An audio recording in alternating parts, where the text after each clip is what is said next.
भवसागरेण पतितान् जीवान् सदा दुःखितान् दग्धे जीवकृपा परवश चैतन्यमूर्तिं परा कैवल्याध्वनि नागदेव प्रवरो पान्थकृतेन सा देवश्चक्रधरो शरण्यशरणो नान्तु निशं पातु माम् वसुदेवसुतं देवं कंसचाणूरमर्दनं देवकी परमानन्दं कृष्णं वन्दे जगद्गुरु पुत्रं विशालदेवस्य नित्यमुक्तिप्रदायकम् मालिनी परमानन्दनं वन्दे श्रीचक्रधरं त्वमेव माता पिता त्वमेव बन्धुश्च सखा त्वमेव विद्या द्रविणं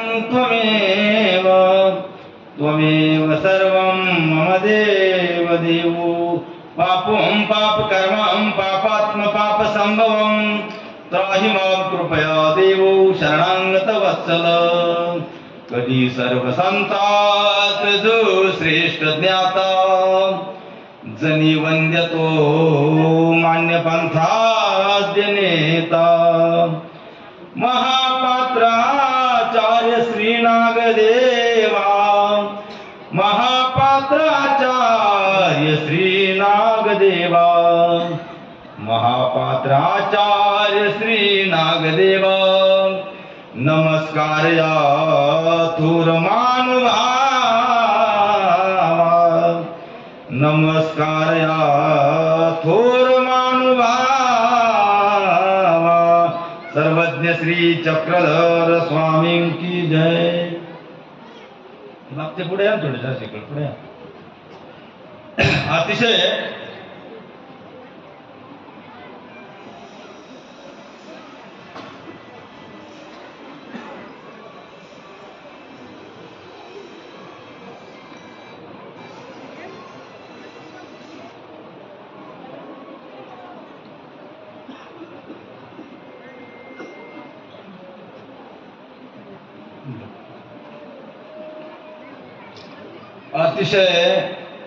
मागच्या महिला पुढे या ना पुढे या अच्छा पुढे या मागच्या महिला मध्ये ते गॅप नका टाकू असं पुढे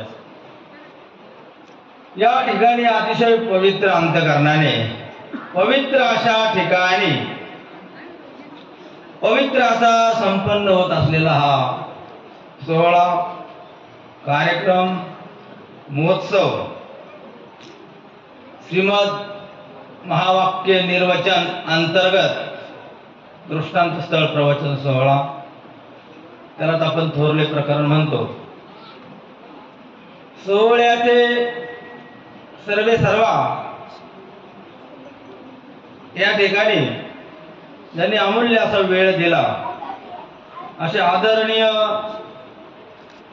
श्रद्धेय परमपूजनीय प्रातस्मरणीय आचार्य श्री गोटीचे बाबाजी त्याचप्रमाणे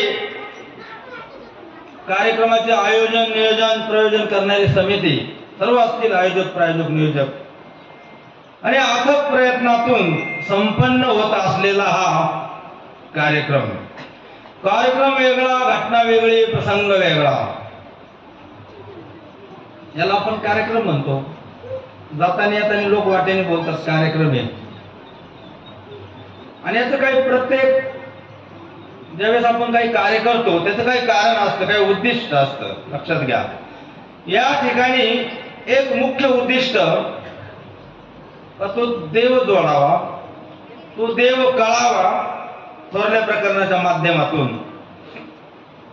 महावाक्याच्या माध्यमातून तो देव आपलासा व्हावा त्याचं आचरण आपल्या जीवनात उतरावं देवाचं जीवन कळावं। कारण बरेच लोक बाबुळगावकर बाबा म्हणतात आगा आमुचा नामधारक तयासी तत्व आणि चरित्र नसे ठाऊक कुणी स्थानाशीच देव एक म्हणत असते।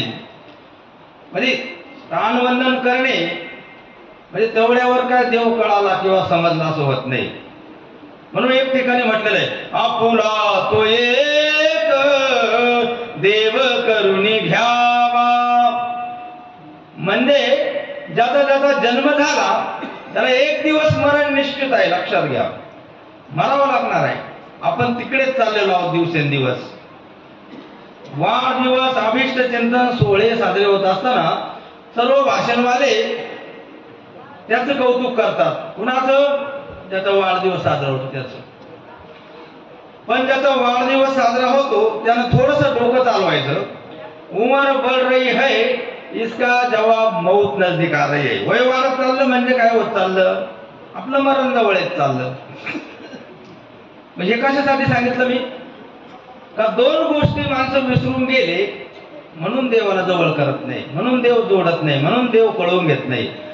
देव करून घ्यायचा अर्थ त्याचं ज्ञान व्हावं. देवपूजेच्या पेट्या बनवतो इथपर्यंत निश्चित आहे.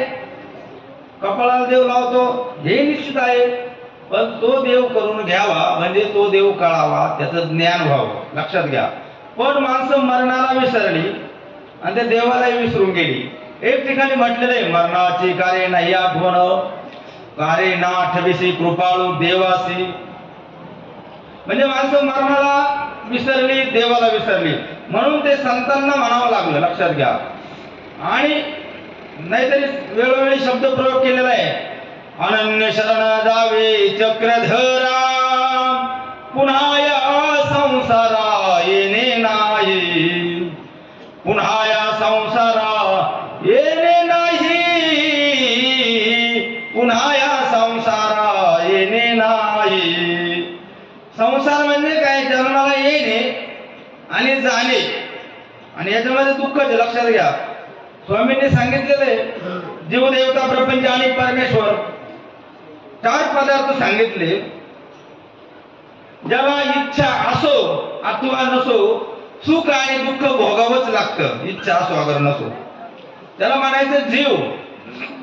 इच्छा असो अथवा नसो दुःख भोगविती तिचं नाव देवता. ज्याच्यामध्ये भोगवती त्याचं नाव प्रपंच. आणि यातून जो वेगळा करतो, यामधून मुक्त करतो, मोकळा करतो, त्याचं नाव परमेश्वर. लक्षात घ्या. आणखी एक वेगळी व्याख्या याची. देवता सृष्टी व्यवस्थेकरता नित्यबद्ध, जीव बंध मुक्त, प्रपंच परिवर्तनशील नाशिवंत, परमेश्वर आगाध अनंत आहे. लक्षात असू. मग त्या कर्मफळही सांगितले. स्वर्ग, नरक, कर्मभूमी, मोक्ष. आता हा मोक्ष आपण मायेपर्यंत धरू. कैवल्य पद वेगळं काढू याच्यातून एका अर्थाने. आणि मनुष्याला सेंटर आहे, चौफुला आहे. लक्षात असू द्या. चौफुल्याच्या मध्ये तुम्ही उभे आहात, तुम्ही आम्ही सर्व इथं जरी कर्मभूमीत आहोत, पण आता चौफुला आहे. गाडी इकडे जाते, गाडी पूर्वेला, पश्चिमेला, दक्षिणेला, उत्तरेला जाते. मधात आपण उभा आहोत. इथून आता आपणाला स्वर्गाला जायचं, नरकाला जायचं, कर्मभूमीला जायचं, मोक्षाला जायचं, मायेपर्यंतच्या की कैवल्य पदाला जायचं, किंवा मग हा म्हणजे हा सेंटर आहे. 5 रस्ते झाला तुम्ही 4 ऐवजी. आणि मग कुठे जायचंय? मग आपल्याला स्वर्गाला जायचं नाही. कारण तिथून पुन्हा मग त्या पुण्याची पावटी सरेन सवेची इंद्रपणाची उठी उतरे आणि मग येऊ लागते माघारी मृत्यू लोका. पतनशील आहे ते फळ. आणि नरक हे तर दुःखच आहे का नाही? पाप आहे फळ नरक म्हणजे दुःख, पुण्य आहे फळ सुख स्वर्ग. मग आपल्याला पुण्य नको, पापही नको. आपल्याला पाहिजे गोमट, आपल्याला पाहिजे योग्यता. आणि त्याच्यासाठी तो एक देव कळून घ्यावा, आपलासा करावा. त्या व्यतिरिक्त तुम्ही कोणताही प्रकार केला तर तुमच्या पदरात दुःखच आहे. एरती मायके दुःखाची जनिती, म्हणजे त्या व्यतिरिक्त दुःख आहे. मग देवाला शरण केलं पाहिजे. लक्षात असू द्या. मग ते शरण कसं केलं पाहिजे? सर्व भावे देवाचा दास होऊन राहिलं पाहिजे. आता इथं प्रत्यक्ष देव नाही, पण देव माणूस मात्र पाहायला भेटतो. वाटेत पेट्रोल संपलं, आपण म्हणतो काय देवासारखे भेटलात, पावशेर पेट्रोल दिलं. म्हणजे देव जरी दिसत नसला, साक्षात्कार रूपाने, अनुभव रूपाने, प्रतिती रूपाने, पुन्हा माणसाच्या आपण म्हणत नाही का हीची आमुची प्रार्थना आणि हेची आमुचे मागणी, मानसाने मानसाशी मानसा समवागणे. म्हणजे माणसात देव पाहतो आपण, लक्षात घ्या. साधू संतांच्या रूपात त्याला अनुभवतो आपण. देव वेगळा जीव वेगळा इथपर्यंत गोष्ट खरी. पण आता अनुभूती घ्यायची म्हटल्याच्या नंतर आता चतुर्विध साधनाचा अवलंब आहे आपल्याकडे. साध भिक्षुक वासनिक आहे का नाही. चतुर्विध स्मरण करतो आपण, म्हणजे वेगवेगळ्या मार्गाने, पण आपण सर्व भावे मनाच्या एका कप्प्यामध्ये आपला मूळ हेतू वेगळा ठेवतो, लक्षात असू द्या. आणि तो मूळ हेतू वेगळा ठेवल्यामुळे जसा तसा भाव देवापर्यंत पोहोचत नाही. आणि भाव जोपर्यंत नीट पोहोचत नाही तोपर्यंत त्याला भक्ती म्हणता येत नाही. आपण म्हणतो प्रभू पदावरी भाव तयाला भक्ती ऐसे नाव. भक्ती म्हणजे काय? भक्तीची पूर्वावस्था प्रेम, प्रेमाची प्रीती भाव वगैरे, म्हणजे ही शुद्धता पाहिजे. सर्व भावे दास पाहिजे. दास लक्षात घ्या. आपण दास म्हणजे काय? दासाची व्याख्या करताना काय करतो? जो कधीच उदास नसतो त्याला म्हणायचं दास. कधी उदास नसतो त्याला म्हणायचं दास. तत्पर. आणि दासत्वाची व्याख्या करताना अंगलक ते सेवा, दुरांतर ते दास्य. पण दासची व्याख्या करताना ते लांबची सेवा असो जवळची असो, जो कधीच उदास नसतो त्याला म्हणायचं दास. लक्षात असू द्या. मग पूर्वीच्या काळी काय व्हायचं? माणूस मेला की ते पती लोक पत्नींना सांगायचे तुम्ही जा. ते कुठपर्यंत आली तयारी तिरडीची वगैरे बघा, मग आम्ही येऊ डायरेक्ट स्मशानभूमीत. मग त्या बाया जायच्या आणि ते बघायच्या आणि त्या म्हणायच्या अजिबात मेल्यासारखं वाटत नाही, बसल्यासारखं वाटतं म्हणायचं. मग ते पुन्हा घरी यायच्या. मग ते पती लोक विचारायचे ते कुठपर्यंत आली तयारी. ते सांगायच्या तिरडी बांधली, तयार झालेली आहे, आता न्यायचंच काम बाकी, तुम्ही निघा. पण एक विशेष गोष्ट, तो जो व्यक्ती गेलेला आहे ना तो अजिबात मेल्यासारखा वाटत नाही. मग कसा वाटतो? बसल्यासारखा वाटतो. म्हणजे काही माणसं असे जीवन जगतात का ते मेले तरी मेल्यासारखे वाटत नाही, ते बसल्यासारखे वाटतात. काही काही इतके दरिद्री असतात, ते पोथीला बसो कुठेही बसो त्यांच्या चेहऱ्यावर 11:30 पावणे 12 असे वाजलेले असतात. फोडीली गोरी तोंडावरी तैसा दिसे तोंडावरी. आणि म्हणून ही दासाची व्याख्या करत असताना मग आता शरण जायचंय, आपण शरण नाही करत किंवा आपण अनन्य, इथं वाक्य काय? अनन्य शरण जावे चक्रधरा. देव करायचं म्हणले होते अनन्य गती, बाकीचा त्याग. सर्व भावाने, कोणताच भाव रेखावा नकोय, सर्व भाव. काही काही कायेने वाचेने मनाने देवाकडे जाण्याचा प्रयत्न करतात, पण वाचा मागे ठेवतात, कायेने जातात. वाचेने जातात, मन मागे ठेवतात. ज्या वेळेस या ठिकाणी देवपूजा वंदने मंदिर आहे समजा, एखादा जातो 500 रुपयाची नवीन चप्पल घालतो, मंदिरात जातो, श्रीकृष्णाच्या चप्पल काढतो, पायरीपाशी देवाकडे तोंड करतो, देवाला म्हणतो देवा श्रीकृष्ण महाराजा माझं तोंड तुझ्याकडे आहे, मी दर्शन घ्यायला आलोय, माझं तोंड तुझ्याकडे आहे, तुझं तोंड माझ्याकडे आहे, जरा दर्शन घेईपर्यंत आपल्या तेवढ्या जोड्यावर लक्ष ठेवा. अशाने देव पाहू शकत नाही.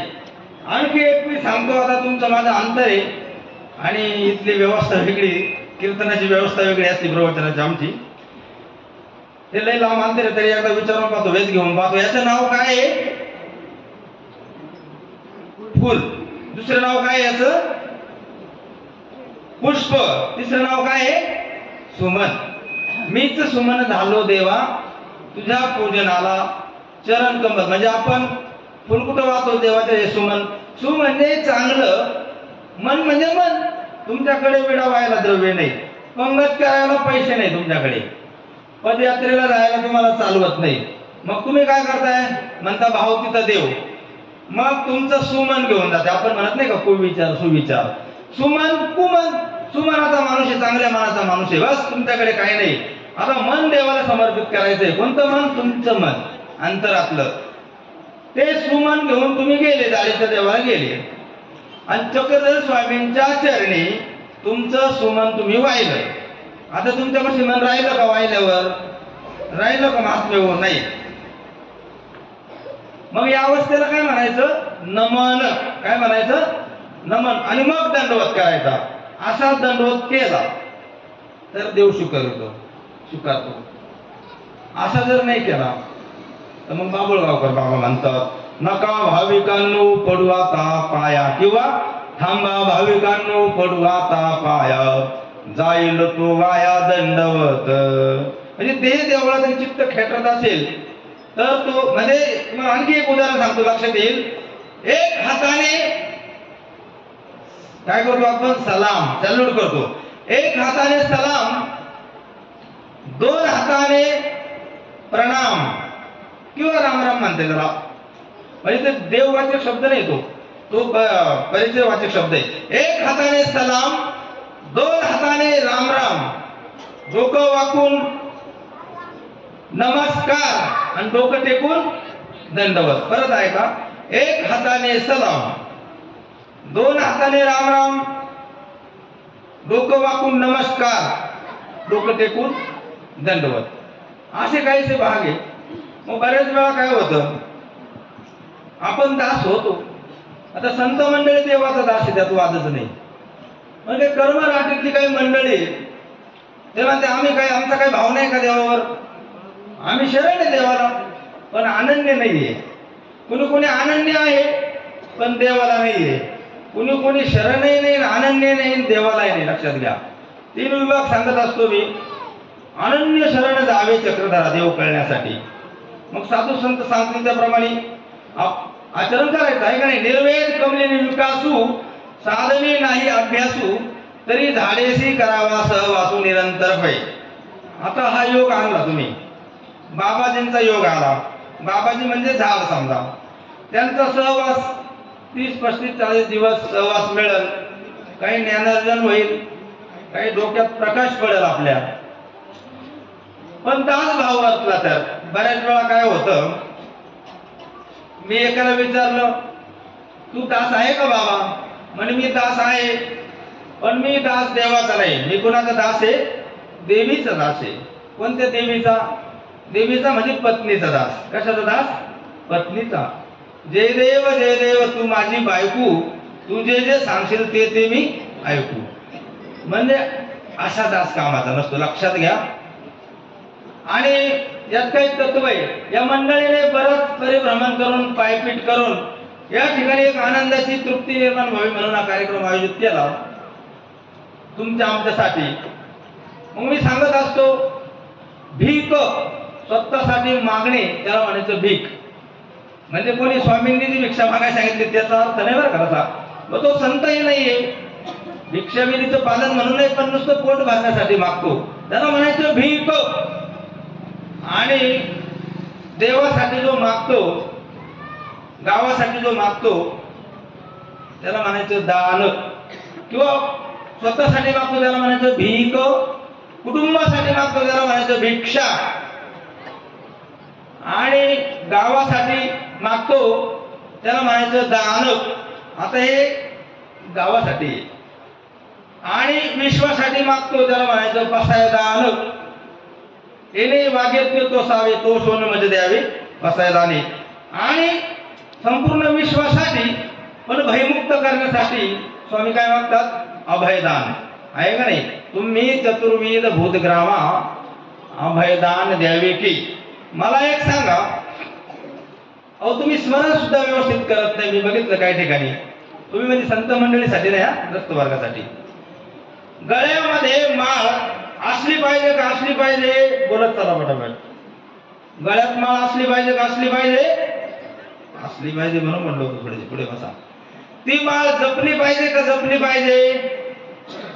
जपली पाहिजे. हरवता कामा नाही. अरे ती जपली पाहिजे म्हणजे तिचं स्मरण केलं पाहिजे. लक्षात आलं का? आणि असली पाहिजे म्हणजे ओरिजिनल पाहिजे. म्हणजे ती चंदनाची असो आणखी कोण्या लाकडाची असो तो विषय नाही. ओरिजिनल माळ पाहिजे. काय म्हणजे कोण्याही लाकडाची असो ती, पण माळ तरी ओरिजिनल पाहिजे. आणखी एक प्रश्न विचारतो मी तुम्हाला. माणसानं बुद्धीत जगावं का शुद्धीत जगावं? कशात जगावं? बुद्धीत. बुद्धी वापरता वापरता आपला देश कुठे चाललाय? शुद्धीत जगावं. लक्षात घ्या. आता मी प्रवचन केलं, थोड्या वेळाने जाऊन मी तिकडे पिढी पेलो, येत नाही पिढी. मी उदाहरण सांगतो. नाही येत नाहीच, एक उदाहरण सांगतो. मग तुम्ही काय म्हणणार? ऋषीराज बाबा शुद्धीत आहे का नाही? आता इतक्यात प्रवचन केलं आणि तिकडे जाऊन पिढी पेतो बाबाजी का शुद्ध? म्हणजे माणसाने बुद्धीत जगावं का शुद्धीत? शुद्धीत जगावं. आणखी एक प्रश्न विचारतो, माणसानं व्यवस्थेत जगावं का अवस्थेत जगावं? व्यवस्थेत. अवस्थेत. वा टाळ्या वाजवायला. हा, आणि इथं टाळ्या वाजवायच्या नाही तर मग टोल नाक्यावर टाळ्या वाजवावं लागतं बरं का, लक्षात असल्या. व्यवस्थेत जगण्यापेक्षा अवस्थेत जगावं. संत ज्ञानेश्वरांनी मांडे पाठीवर भाजले, चूल नव्हती, अवस्थेमध्ये होते म्हणून भाजले. चक्रधर स्वामी राजवाड्याचा राजवैभवाचा त्याग करून कुठे गेले? चालबर्डीला. गादी नेली नाही, पलंग नेला नाही, कोट, गोळी डोक्याची, ब्रश, कोलगेट काही नेलं नाही. सगळी व्यवस्था तिथेच ठेवली. आणि तिथं कशात जगले? मग ते अवस्थेत जगले. लक्षात घ्या. कशी अवस्था होती? एक सोडा कटी प्रदेशी, एक सुडा श्री मुगुटी, झोळी नाही पात्रे नाही, स्वानंदे जगले मला श्री चक्रधर दिसले, गंगा तीरचा सुरम्य काठी, गोदावरीच्या पवित्र काठी, भक्तासह बसले मला श्री चक्रधर दिसले. म्हणजे स्वामी सुद्धा अवस्थेत राहिले. आता तुम्ही इथे व्यवस्था चांगली केलेली ते मला म्हणायचं नाही, पण एखादी थोडीशी गैरव्यवस्था झाली तर त्या ठिकाणी ते काही मानायचं नसतं. कारण आता तुम्ही सध्या जे बसले, तुम्ही अवस्थेत बसलेले, बरोबर आहे का नाही? थोड्या वेळ तुम्ही संन्यासीचे आता सगळे, असं पकडा. ऐकत असताना, प्रवचन ऐकताना, महावाक्य निर्वचन दृष्टांत ऐकताना थोड्या वेळ आपण तल्लीन होतो. लक्षात घ्या. मग त्याचा परिणाम काय होतो? त्याचा परिणाम आपल्याला अवस्था लागल्या जाते. आणि तो काळ सार्थकतेत लागल्या जातो. तो काळ सुखात लागल्या जातो. चक्रधर नामामध्ये सुख आहे. चक्रधर नाम म्हणजे काय बा? प्रतिष्ठा आणि श्री चांगदेव असं म्हणत बसणे, एवढ्यालाच नाम म्हणायचं नाही. परमेश्वरा संबंधीच्या कथा, वार्ता, लीळा वगैरे काय जे असेल ते सगळ्याला नाम म्हणायचं. आणि सुख हे धारणेवर अवलंबून असतं, हे लक्षात असू द्या. सुख हे कशावर अवलंबून असतं? धारणेवर आहे. तुम्ही कोणत्या धारणेत आहात? तुम्ही आहे त्या परिस्थितीत सुख मानू शकता. तसं जर पाहिलं तर वाक्य जगी सर्व सुखी असा कोण आहे, विचारी मना तुझी शोधून पाहे. बघा बरं लीळा चरित्र चित्रपट बघा, कोण सुखी तुम्हाला सापडेल. स्वामी म्हणतात आज्ञानाचे प्रसादे हाजन सुखी या भोवनी असे. आणि इथं तर वाक्य सांगितलंय, आपुला तो एक देव करून घ्या, तेने विना जेव्हा सुख नव्हे, देवाशिवाय सुख नाही. पण पोथी स्थळामध्ये काय आलेलं आहे? बोधवंत अर्थात ज्ञानी सुखी. स्वामी म्हणतात अज्ञानी पण सुखी आहे, म्हणजे तो खरा सुखी नाही, परंतु त्याचं अज्ञान बोलतय मी कसा आहे सुखी. एक जण अटक होऊन आला आता 5 वर्ष. तो काल मला म्हणतो, बाबा बघा 4 दिवस सजा कमी केली पण बाकीची भोगलीच ना. म्हणजे त्याचं अज्ञान बोलतं. म्हणजे एक आता बोलत चला, एक ज्ञानी सुखी बोधवंत, एक ज्ञानी सुखी. कोण सुखी? ज्ञानी. दुसरा कोण सुखी? अज्ञानी. तो सुखी नसतो, पण तो त्या अज्ञानामुळं माझं बरंच आहे म्हणतो. पावसात भिजो, काट्याचा फासो, उतारा पातारा पडतो, मेंढ्या मागतो, आपडतो, धोपडतो, तरी त्याला विचारलं कसं आहे? वा वा, आमच्यासारखे सुखी कोणी नाही. मग एक ज्ञानी सुखी, एक अज्ञानी सुखी. तिसरा एक सुखी आहे अजून, समाधानी सुखी.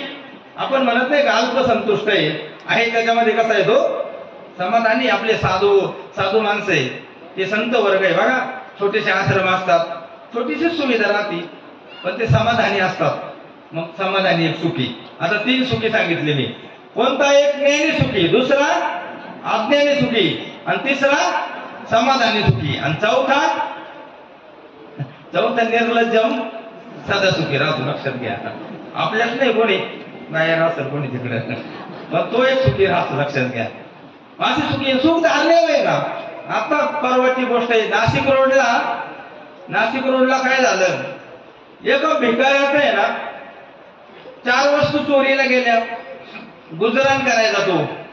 रेल्वेत तो खंजिरी वाजवायचा, पैसे मिळवायचा, ताटामध्ये भोजन करायचा, तांब्यानं पाणी प्यायचा, उशीवरती डोकं टेकवायचं, झोपायचं. 4 वस्तू चोरी गेल्या. 4 वस्तू कंप्लीट केली त्याने.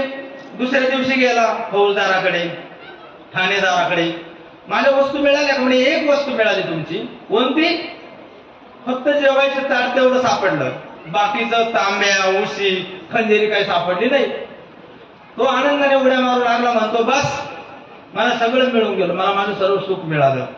ते म्हणे कसं मिळालं तुला तर एकच वस्तू सापडली ना तुझी आम्हाला. नाही म्हणे बस आलं त्याच्यात सर्व. म्हणे कसं आलं? मग तो सांगू लागला.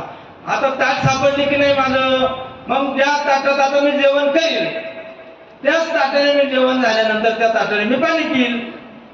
संध्याकाळी उशाला तेच ताट मी घेऊन झोपल आणि सकाळी खंजेली म्हणून तेच ताट मी वाचले. लक्षात घ्या. सुख धारणेवर अवलंबून आहे. सुख म्हणजे काय बोलाय, मोठे पैसे आले, लय मोठं काय आलं असं तुम्ही समजू. देवामध्ये सुख आहे. लक्षात घ्या. मग आता तुम्ही म्हणाल इथं कुठं देव आहे एखाद्याकडे? देवाचं तत्व आहे ना त्याच्याकडे. धारणेवर अल्प संतुष्ट आहे, प्राप्त परिस्थितीत समाधान. नाही तर पैशावर सुख नाही. तुम्हाला सांगतो मी. झालं काय, माझ्याकडे एकदा घोटीचे बाबा आहे.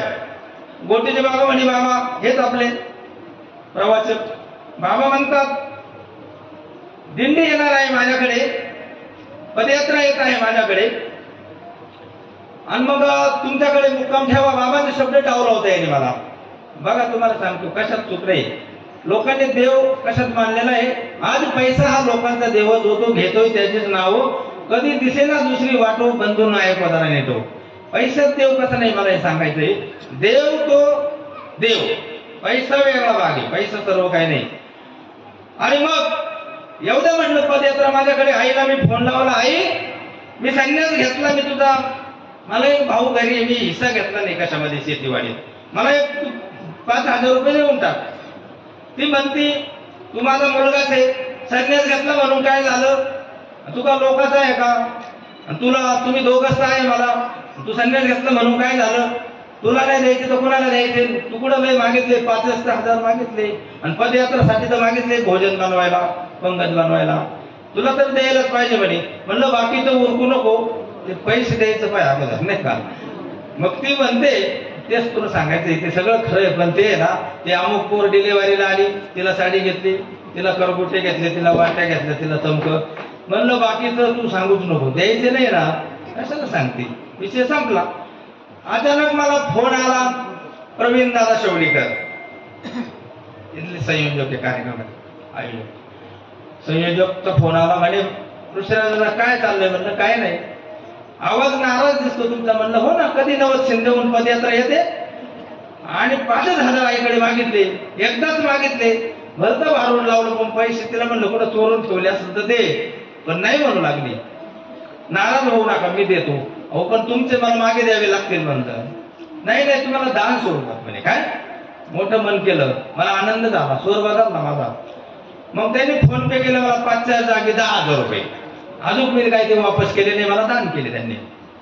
पण ते त्यांचं मोठे बंद झालं. पण रात्री 12 वाजता टीव्ही पाहत झोपलो मी, आणि डायरेक्ट एक जाहिरात आली, मोठी जाहिरात आली. आवाज होता, देशवासियों, भाई और बहनों, आज रात से 12 बजे से आगे 500 और 1000 के चलन बंद. एका रात्रीत पैसा झाला खोटा, पाऊस आला मोठा.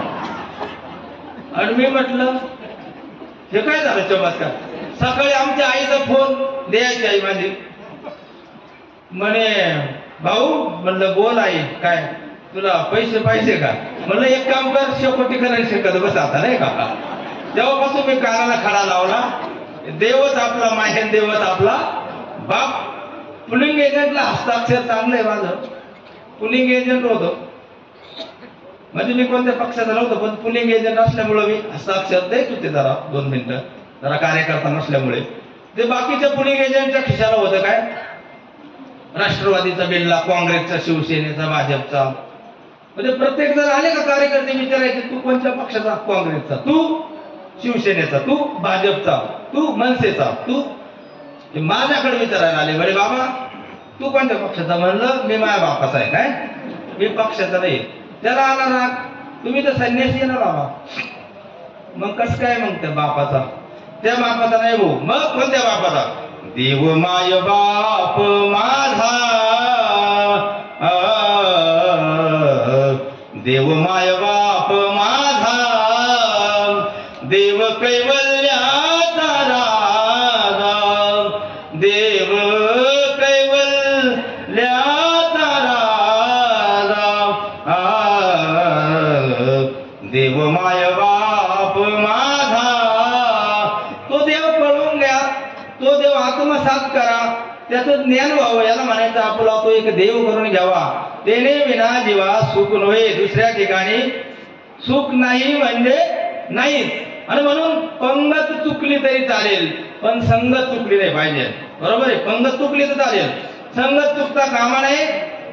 कारण तुम्ही मित्र करा. कुणाला मित्र केलंय? आपल्याला सर्वात जास्त कुठे करमतं? आईपाशी करमत नाही, वडिलापाशी नाही, पत्नीपाशी करमत नाही, भावापाशी नाही, बहिणीपाशी नाही, पण मित्रापाशी करमत. आणि म्हणून जीवनात एक मित्र करा. तुम्हाला शेअर करायची जागा आहे, दुःख शेअर करायची जागा. मग आता तुम्ही म्हणाल आमचा कॉलेजचा मित्र आहे, तो काय खरा मित्र नाही. आपल्या शेजारी एक 12वीला नापास झालेला मुलगा आहे, लक्षात घ्या. आणि तो नापास झाल्यावर चालला जीव द्यायला नदीवर.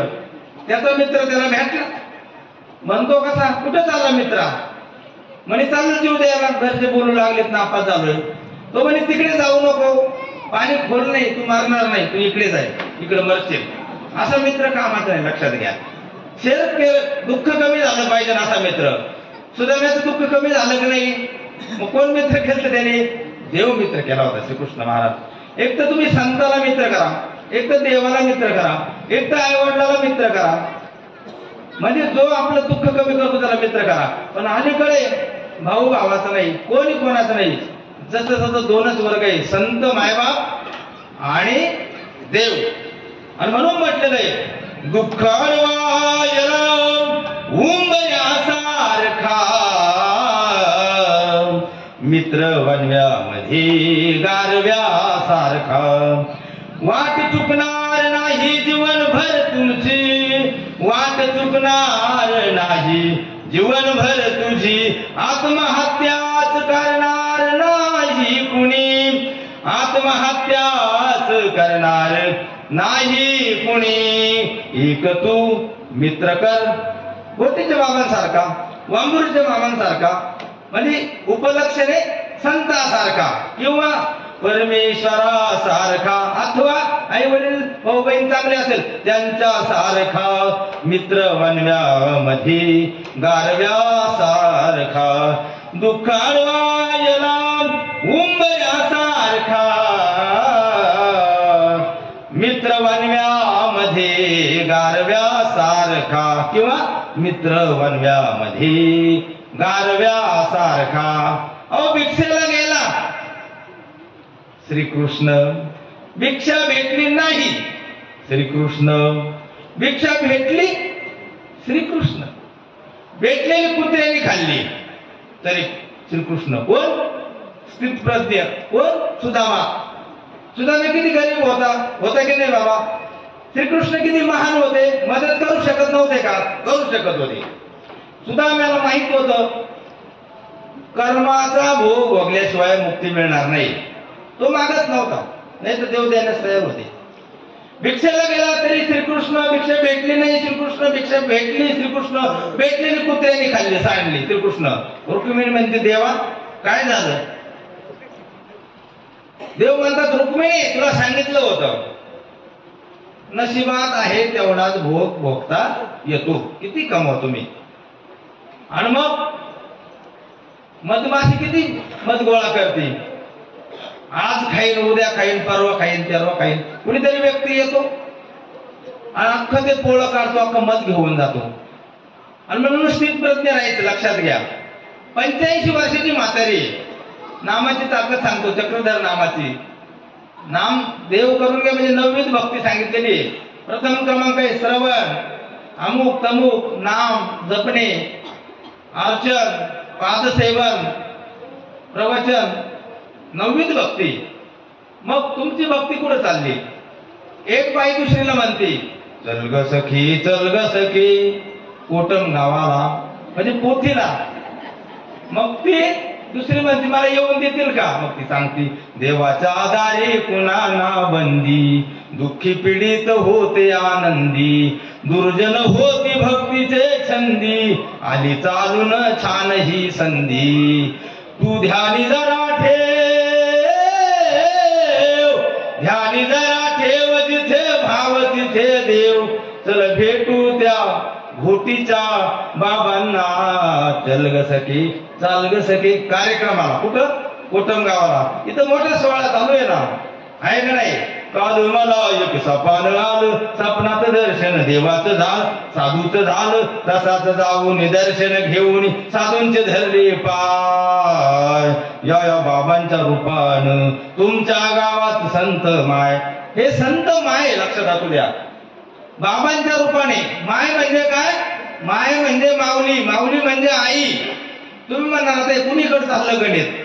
गणित हे ते भाऊ संतांना माय म्हटलेले. आईची कळवळ्याची जाती करी लाभाविना प्रीती, त्याला आई म्हटलेलं आहे.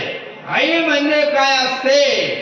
आई म्हणजे घराचा उंच कळस, आई अंगणातील तुळस, आई अभंगातील गोड वाणी, आई वाळवंटात द्यावे असे थंड पाणी. आई म्हणजे आरतीतील लयबद्ध टाळी आणि वेदनेनंतरची पहिली आरोळी आई असते. आई म्हणजे काय असते मी तुमच्याकडून वधवून घेतो, बरोबर सांगताल बघा. आई म्हणजे काय? आई म्हणजे दुधावरची साय. आई म्हणजे काय? आई म्हणजे लांगड्याचा पाय. आई म्हणजे काय? आई वासराची गाय. आई म्हणजे काय? आई लेकराची माय. आणि मग आता तुम्ही म्हणाल बाबा आई आहे का? हो आई. आई म्हणजे माई, माई म्हणजे माऊली. गुरु माऊली आज भेटीस आजी, म्हणत नाही का आपण, प्रभूजी अनंता दया तूच केली, गुरु माऊली आज भेटीस आली, प्रभू धन्य झालो, प्रभू धन्य झालो. श्री गुरु माऊली मुळे मी निवालो. निवालो म्हणजे काय झालं? तापलो. तापलो म्हणजे तिन्ही तापाने तापलो. आरळक राजा जसा तापला होता. आता त्याचा अधिकार मोठा होता, जाता ते प्रभू भेटले. आपल्याला संत भेटले का? तरी बरं मी तर म्हणतोय, कारण आपल्याला बऱ्याच वेळा संतच भेटत नाही आणि भेटले तरी आपल्याला ते कळत नाही. 85 वर्षाची म्हातारी, लक्षात घ्या, केस पांढरे झालेले, 2 मुलं पदरात, नवरा वारला, मेला, सरला, दुष्काळ पडला, भिक्षा भेटत नाही, भिक्षाला गेली. नामाची ताकद सांगतो. आता तोडीत प्रवचन करतो ना, वेळ लेट सुरू झालेला आहे ना. मग भिक्षेला गेली, फक्त हरभरे भेटले. किती भेटले? अर्धा किलो हरभरे भेटले. पावशेर भिजू घातले, पावशेर फडक्यात बांधून माडक्यात ठेवले. का? उद्या जर भिक्षा भेटली नाही तर हे हरभरे उद्या आपल्या 2 लेकरांना पाणी पिऊन उपाशी पोटी झोपावं लागेल आणि मग हे उपयोगात येतील नाही भिक्षा भेटली तर. म्हणून ते ठेवले पावशेर खाली. रात्री चोर आले, चोरांनी उतरण, मडक्याची उतरण उचकली. बघितलं, त्यांना वाटलं दागिन्याचे मणीचे हरभरे. त्यांना काय वाटलं? दागिन्याचे मणी. खुश झाले. आता बाकीच्या ठिकाणी चोरी करायची गरज उरली नाही. आनंदित झाले. नात्याला बागडायला लागले, पळू लागले. म्हातारी जागी झाली. 85 वर्षाची, जातीने ब्राह्मण होती, लक्षात घ्या. पळू लागली मागे. पण आबला बाई माणूस, आबला किती पळणार? 5-25 फूट पळाली, थकली. मग ज्यावेळेस बाई माणसाचं पायी चालत नाही, डोकं चालत नाही, हात चालत नाही, त्यावेळेस चरा काय चालत? तोंड चालत. बघा तुम्ही, सगळं बंद पडलं का तोंड चालत चरा. आणि मग ती कशी म्हणते? अन्याने चालली मोठे चोरटे चोरी करायला. काय लय मोठं धन नाही म्हणे, काय लय मोठं कपाळाचं कातडे, काय लय मोठं धन नाही म्हणे. हरभरेत आहे. काय म्हणे? हरभरेत आहे. त्यांनी ते ऐकलं, त्यांचा बीपी लो झाला डायरेक्ट. अख्खी रात्र चोरीत गेली आणि काय हाताला लागलंय? हरभरे. बरं, पूर्वीचं कर्म वाईट असल्यामुळे आता चोऱ्या करायची पाळी आली आणि त्याच्यात पुन्हा हरभरेच चोरले आपण. बरं, नुसते स्थिती एवढी म्हणजे नाही, ती काय म्हणते, ने काय मोठं धन्य हरभरेच आहे, पण त्या हरभऱ्या मागे माझा शाप आहे म्हणे ब्राह्मणीचा, विधवेचा. विधवा होती ती, नवरा मारलेला होता, जातीने ब्राह्मण होती. म्हणती कशी, की हरभरे न्या म्हणे, पण या हरभरे मागे माझा शाप आहे म्हणे. भुंगा लावून देते. काय, हे हरभरे जो खाईल तो जन्मभर दरिद्री राहील. काय भुंगा लावून दिला? अरे ते म्हणे आत्ताच आपलं चोऱ्या करण्यात आयुष्य चाललंय आणि आणखी म्हणते हरभरे जो खाईल तो जन्मभर दरिद्री राहील. त्याचं थरथर झाला, ते कटूनच दिले डायरेक्ट. आता मला लांबलाच कथा सांगायचं नाही, मला देवाच्या नामाची ताकद सांगायची.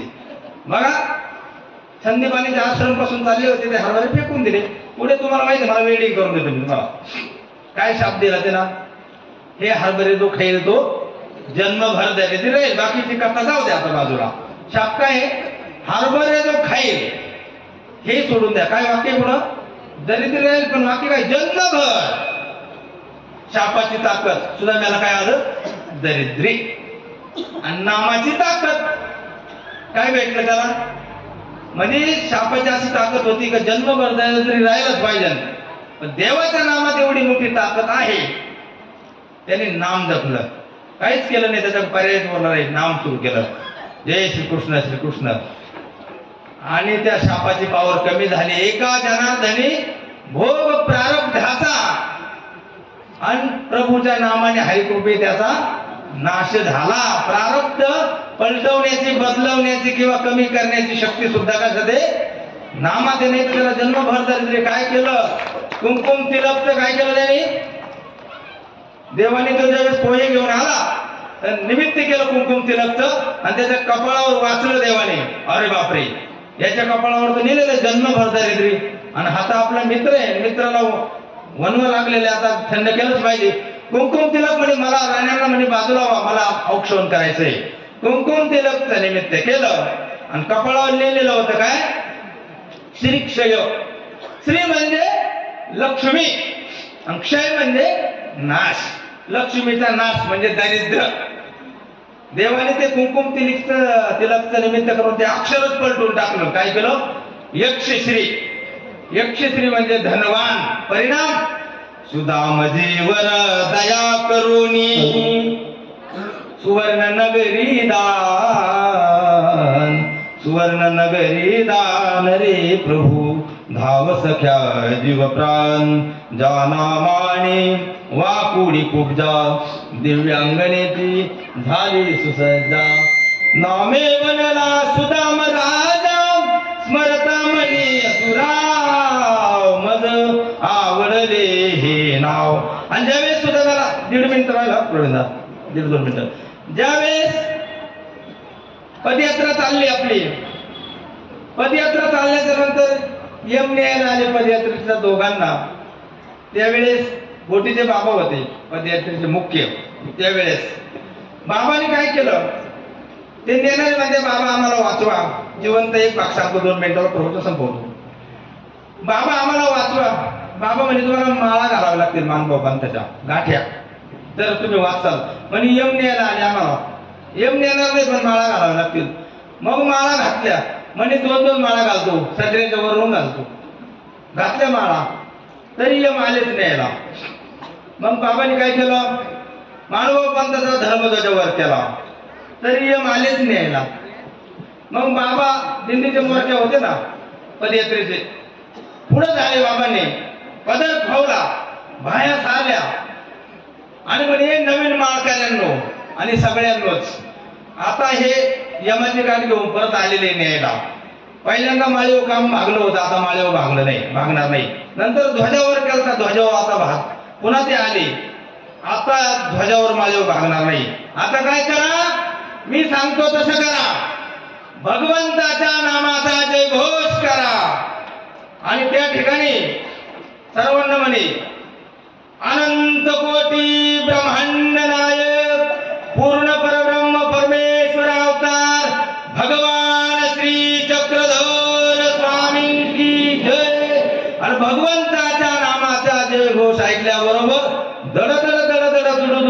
पडू पळ सुटला कळी काळा बापुडी रे चक्कर दर नाम मनी स्मरता अंतकरणी भरला थरकापरे. मग त्यांना ऑर्डर केली यमाने नका जाऊ त्यांच्या गावा म्हणजे कोटमगावला नका जाऊ त्यांच्या गावा नामधारकाच्या शिवा. गावावर तर जाऊच नका पण कोटमगावच्या शिवेवर सुद्धा जाऊ नका. नका जाऊ त्यांच्या गावा नामधारकाच्या शिवा. आणि आणखी एक सांगितलं यमधर्म सांगे दूता. त्या दूतांना सांगितलं ताकीद दिली हे दूतांनो यमधर्म सांगे दूता तुम्हा नाही तेथे सत्ता. कुठे जेथे चाले श्रीकृष्ण कथा सदा घोष नामाचा. या ठिकाणी आदरणीय श्रद्धेय परमपूजनीय प्रातस्मरणीय आचार्य प्रवर घोटी निवासी बाबाजी यांचं चाललेलं हे महावाक्य निर्वचन अंतर्गत दृष्टांत प्रवचन सोहळा आणि या सुंदर असं कार्यक्रमाचं नियोजन आमचे आदरणीय श्रद्धेय स्नेही प्रवीणदादा शेवलीकर त्याचप्रमाणे आदरणीय श्रद्धेय बाबा गंगापूरचे बाबाजी मराठे बाबाजी त्याचप्रमाणे पातूरकर बाबाजी आणि मुख्य या कार्यक्रमाचे सर्व आयोजक प्रकाश घोगे श्रीमान सद्भक्त टाळ्या वाजवा एकदा. कारण जरा कदर करावी लागते आहे की नाही मोठा खर्च आहे ना.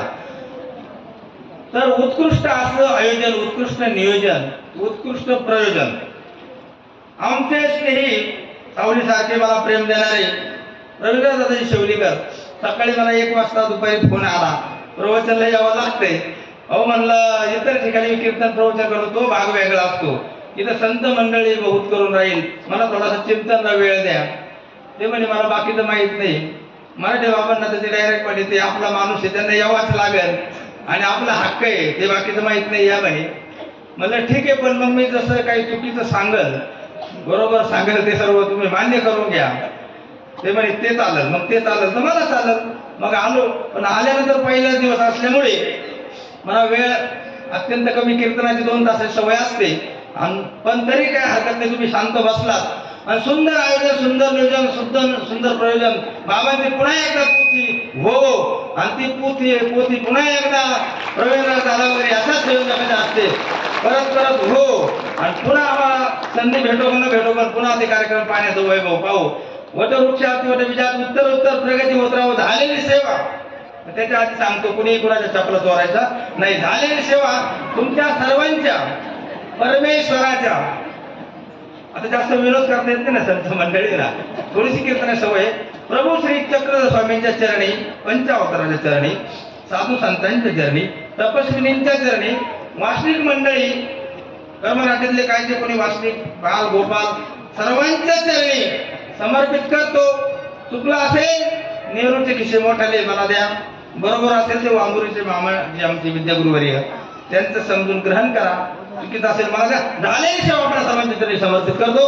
या ठिकाणी सेवेला विराम देतो. दंडोत्तराने एकदा प्रार्थना मला मागे. नमो चक्रधरा नमो योगेश्वरा नमो अभयातची हे विश्व जगावे अभया प्रसन्न व्हावे जन हे आघवे प्रसन्न व्हावे जन हे आघवे कश्मळ सारे दूर करा चक्रधरा नमो योगेश्वरा नमो चक्र परमार्ग हे जीवन भावे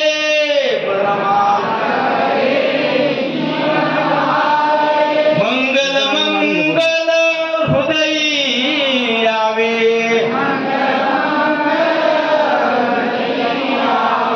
परम प्रीती ही यावी घरा चक्रधरा नमो नमो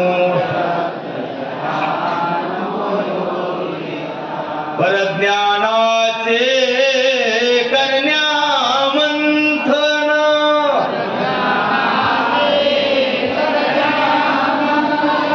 अंतरात हो तुझेची चिंतन